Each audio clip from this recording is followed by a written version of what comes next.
He's seen obviously special things on the basketball court. You know, he shoots 75% from the floor. I guess the second fewest field goal attempts to get 50.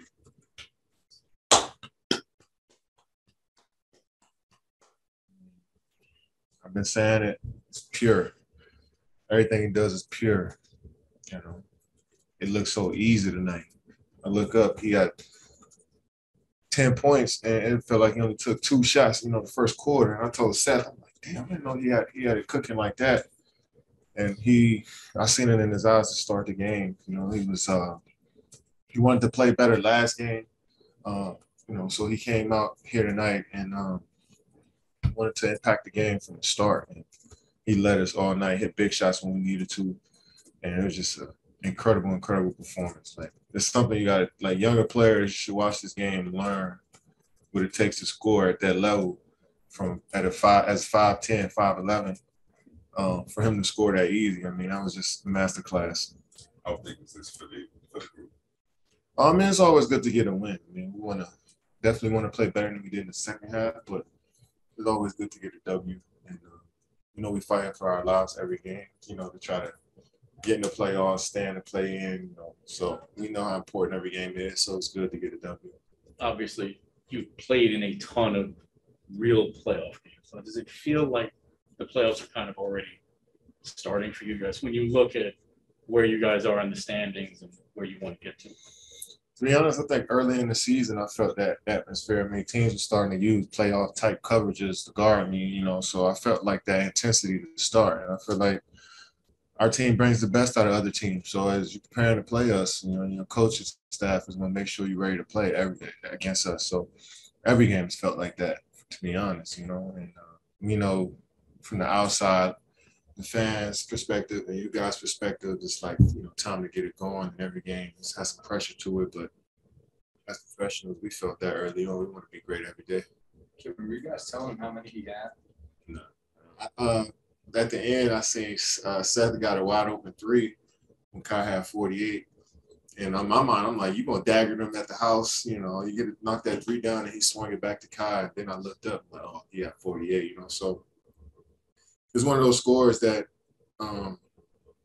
his shots are not like, super explosive. It's just that he's steady throughout the whole game. And then you look up and he has a big scoring night. So that shows you how truly gifted and talented and special and hardworking Kyrie is. Obviously, you guys are without Ben, but it seemed like tonight everybody kind of was doing what they were supposed to. I mean, is this kind of the blueprint for the first half in terms of? I mean, every team can say that after they play well. Like, this is how we want to play. This is what we need. This is how we need to play going forward. So it's about consistency and being able to adapt to any matchup and lineup. And I like where our mind is right now. So our coaching staff is doing a good job. Even though we lost the last 2 games, I think we've been putting ourselves in position to win basketball games. So it's good to get one tonight. Kevin, you've obviously done before in the past, but what do you think it'll be like this time around going against James? I don't think it'll be any different than a regular game. When I was younger, 22, 23, you see a guy that just got traded and your emotions everywhere. You don't know how you're going to approach the game because it feels like a big game because you're playing against one of your former teammates. But it is what it is. It's another game for us. He's looking to win, and they're looking to win and move up in the standings for us, and they're looking to maintain where they are. So I know James was here, and he built some relationships with a couple people here. But at the end of the day, we looking to go out there and hoop.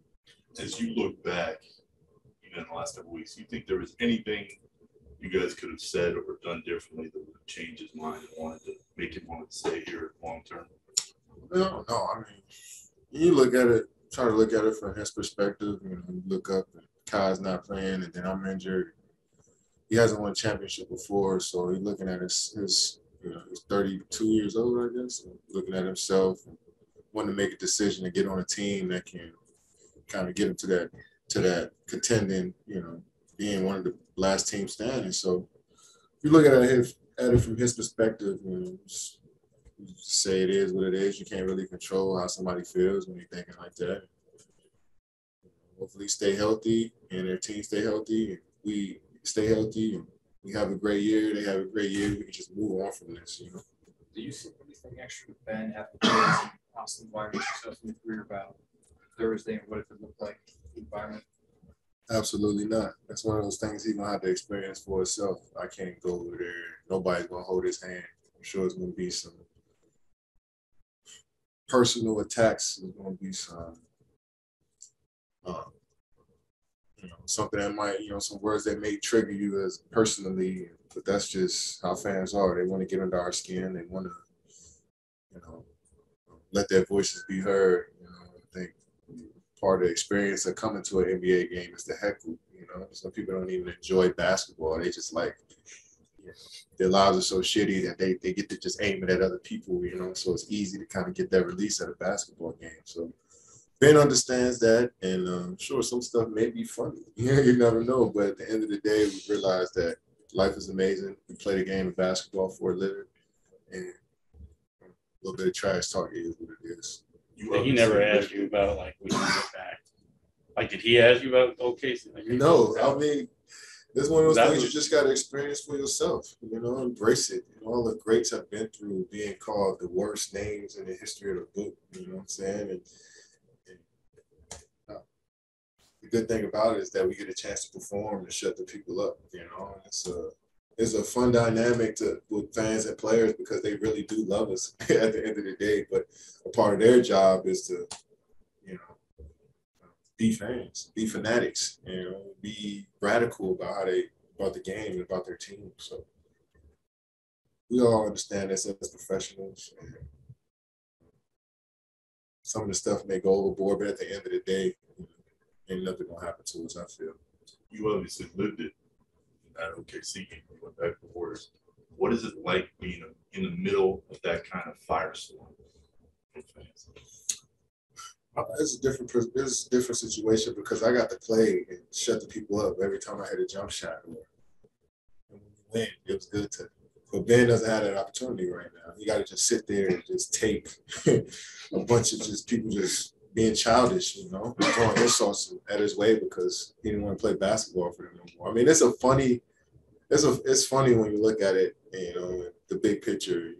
You see what it really is, but that's just the sport we play.